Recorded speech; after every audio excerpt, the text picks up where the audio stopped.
મિત્રો, કોઈ પણ વસ્તુના ડિઝાઇન કે ઉત્પાદન માટે પેટેન્ટ એક એવો અધિકાર છે જે કોઈ વ્યક્તિ અથવા સંસ્થાને નવી શોધ, સેવા, ટેકનિક, પ્રક્રિયા, ઉત્પાદન અથવા તો ડિઝાઇન માટે પ્રદાન કરવામાં આવે છે, જેથી કોઈ એની નકલ તૈયાર ન કરી શકે. પ્રત્યેક દેશમાં પેટેન્ટ કાર્યાલય હોય છે. ભારતીય પેટેન્ટ ડિઝાઇન એન્ડ ટ્રેડમાર્કનું મુખ્ય કાર્યાલય કોલકાતામાં આવેલું છે.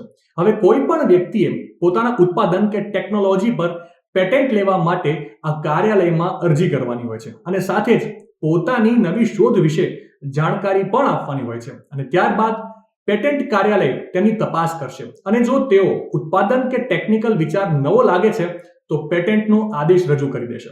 આનો મતલબ એ છે કે કોઈ વ્યક્તિ અથવા સંસ્થા કોઈ ઉત્પાદનની આબેહૂબ નકલ અથવા ઉત્પાદન ક્યારેય બનાવી શકશે નહીં. અર્થાત બે ઉત્પાદનની ડિઝાઇન એક જેવી ન હોઈ શકે.